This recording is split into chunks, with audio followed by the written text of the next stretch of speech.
Same shirt, different angle, different venue. Hello, and welcome back to our library. Pero this time, kaya tayo nandito kasi I wanna introduce my new favorite author. Actually, no. This is my new favorite series and author. Kailangan ko kasi talaga ng makakausap dito, apart from my editors. So, come on, let's talk about this book! This precious book is the first book in the Heavenly Sins series. Kailangan kong bagalan sabihin yun kasi Heavenly Sins series. Para siyang tongue twister sa akin. When this book came out, yung trailer niya, it's actually the trailer that made me decide, hold up, pause, stop, rewind. I need to know kailan lalabas itong libro na to. I shit you not. Nung time na sinabi nila na pre-orders already available, I used my powers, my connections, to make sure na makakakuha ako ng copy nitong libro na to. And I'm fortunate enough na using said powers, nabigyan ako ng libreng copy. So, ito yung copy na yun. And then I also went to this book's book launch. It was way earlier this year. Tapos, nakita ko din yung author. It was nice! So, okay, sorry. Nawawala tayo sa dapat na layout nitong video na to. Hindi ko sure kung yung story nito is available as like an ebook. I'm not sure. Maybe I'll look into it. Maglalagay nila ako ng note here somewhere. Pero, ayun nga, as you can see, this book is in book form. The publisher of this beautiful book is Anvil Publishing at sabi ko nga, this year lang siya pinublish at ang author niya ay si Kaye Allen. The retail price of this book is 295 pesos, if I remember correctly. Pero sabi ko nga, I got this for free. This copy is free. I love free books! At mabibili nyo ang book na ito sa National Bookstore at syempre sa Anvil Publishing website, Shopee, and Lazada. So, nabasa ko na to. Buksan natin kasi gusto ko ma-appreciate nyo din yung ganda nitong libro. Can you see that? So, the book is obviously a paperback, kaya ko siya natutupi-tuping ganyan, pero hindi ko siya fully matupi kasi the paperboard used in this cover is pretty thick. At syempre, pagbukas ng libro, tada! Nakikita nyo ba yan? Ha? She got her dedication. And of course, Anvil Publishing always uses a cream paper sa lahat ng libro nila. The book size is 5 by 8 inches, so it's pretty handy. At ang language nitong story na to ay in English. Do not be afraid to read English literature. Kasi kung matatakot kayo, you are going to miss out on the good ones. There's only 235 pages in this book, so isang upuan lang to. Mature content, murder. Well, it's actually more of like a fantasy creature kind of murder. So, yeah. That's it. Do they have like sex or something here? Almost sex, but it's not, hindi siya natuloy, much to my demise. But that's okay, we're not here for the smut stuff. I'm just here to talk about this very precious story. The genre of this story is young adult, fiction, fantasy, and what else? Oh yeah, supernatural. At ang narration naman ng story na ito ay first-person POV. Ito, let me read you the summary of the story. There's danger and all things beautiful. Orphaned at a very young age, Charity used to doing things on her own. Strong, independent, and is sure of one thing. Life is hard. You just have to get over it.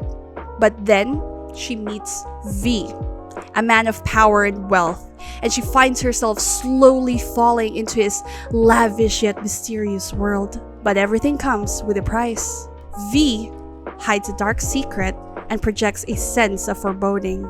And with him around, her life inevitably descends into a whirlwind of chaos and danger. In the first installment of the Heavenly Sins series, be captivated by the romance between good and evil and discover that love, as beautiful as it is, can destroy all. For when it strikes, it's all you could ever want. And when it wants, there is no higher price to pay. Dun, dun, dun, dun, dun, dun. At saka flex ko lang kasi binasa to ni Jamil Fuma at binasa din to ni anak ni Rizal. And they both like this, so what more can you ask for? This book is divided into 3 parts. So may part 1, 2, and 3 at meron siyang 30 chapters. Wala kayong makikitang special chapters dito sa libro na to, but that's okay. Kasi it's okay. It's totally okay na wala siyang special chapters. We do not need to have a special chapter. I just need the next part of the story kasi okay, so let's talk about our main character, Charity. So Charity, siya yung protagonist natin or yung bida natin dito sa story na to. She, as I've said earlier sa summary, she is an orphan. At syempre, sinabi din dito na she's strong, independent, and sure of one thing, life is hard. Dahil isa siyang orphan, wala siyang maaasahang ibang tao. Wala siyang maaasahang family members or relatives to take care of her or at least ask someone for help. So, lumaki siya sa mundo na, you know, she had to defend herself. She had to make sure na meron siyang kakainin sa susunod na araw. Meron siyang gagawin. Meron siyang pagkukuhanan ng pera para lang mabuhay. She's strong-willed. She's quite witty. She's also pretty funny. Not gonna lie. And you know, this character is poor in the sense na kung i-compare ko siya with the other characters still in the story, masyadong malayo. Kumbaga, tapos nandito siya sa baba. Parang ganon. Ganon yung level ng layo ng buhay nila. It's kind of prevalent dito sa story. She always mentions that she needs to work. She's got no time to chill. Kasi nga, mag-isa lang siya. Although she does have a friend. Her name's Andrea, or she calls her Andy. Pero, ayun nga, so Charity needs charity. No pun intended. She's working jobs. She lives in a shitty place. Basta, everything about Charity is poor. She needs a break. Diba? She really needs a break. So one day, Charity said, you know what? Today's a shitty day. I need to take a break. So I'm gonna go find my friend. I'm gonna go see Andy. Pupunta kami ng club. Kasi niyayaya din kasi siya ng friend niya na, huy, pahinga ka naman. 20-something years old ka lang. Tapos, todo kayod ka na. Alam ko, napagod ka and all of that. Pero, girl, you gotta live. You have to start living. So sabi niya, sige na nga, one night. Just one night. I just want to relax. Gusto kong, I just want to get out of this shitty fucking life. So, pumunta siya dun sa bar where her friend is. And then, that's where everything changed for her. There, she met a mysterious man na earlier dun sa first part of the story, she already met this guy, pero parang passing character lang siya nung una. Until nagkita sila ulit dun nga sa club. And his name is V. I understand that Kay Allen, sabi nga dito sa about the author niya, she's an ARMY, so she's a fan of BTS. Maybe that's the reason why she used V. Maybe yun yung bias niya. My bias is actually Suga and Jimin. When I was reading this story, it never felt or occurred to me that this is a fan fiction. It's not really. It's its own story. Pero, yun nga lang, napag-connect ko lang na she's a BTS fan. That's why she named V, yung main love interest nitong si Charity, as V. So, yun. Wala lang. Naisip ko lang. If you are a BTS ARMY and pinapanood mo tong video na to, itong libro na to, it's giving blood, sweat, and tears and Black Swan vibes. There's a sort of regalness. Regalness? Ano, may ganun ba word? Regalness. Anyway, so may ganun siya. At the same time, in terms of books naman, it's giving me a discovery of witches. And, ano ba yun? Yung Fallen na libro. There's also a movie adaptation of this book. I haven't actually watched the film, pero you get the point. So, yon, it's giving that vibe. Nung una, I was expecting an E.L. James kind of story.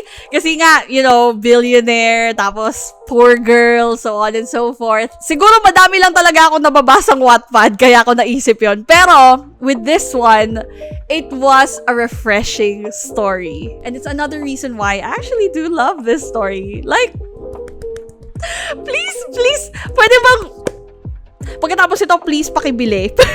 Para mag-usap tayo. Kasi kailangan ko talaga ng kausap. So, okay, let's go back. So, si V. Si V, siya ang main love interest nitong si Charity. He is everything Charity isn't. Sabi nga nitong si Andy, nung nasa bar setup sila, tapos first time nakita ni Charity, tapos parang, who's that guy? Tapos sabi niya, he is V.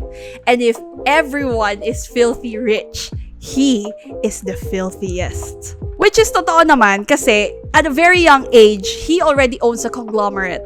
I like V's character here kasi hindi siya trying hard. You know, alam niyo yung mga stories na nababasa natin sa Wattpad and it's always this guy, this rich guy, tapos the narration is always on about him, how rich he is, how hot he is.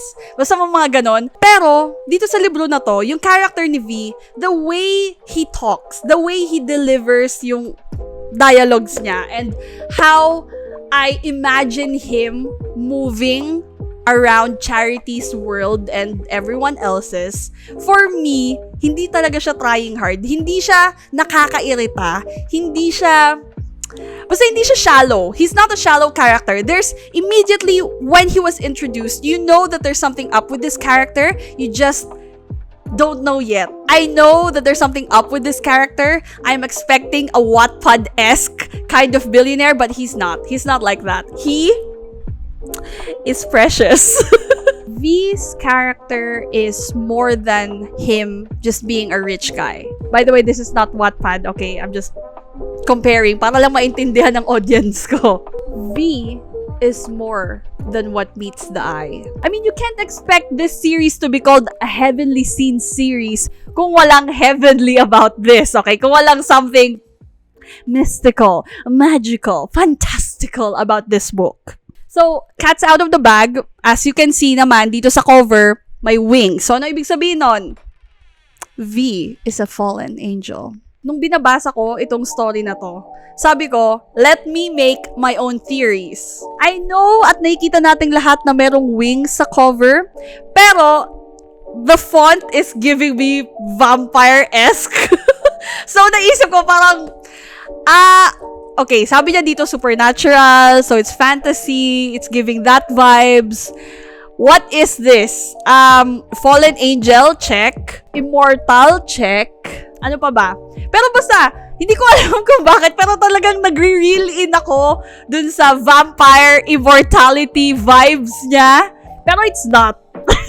I don't know, I'm just an idiot. So, I don't know how you put 2 and 2 together. Tapos, dumating dun sa part na tinanong kasi nitong si Charity na, what's your real name? I know V is not your real name.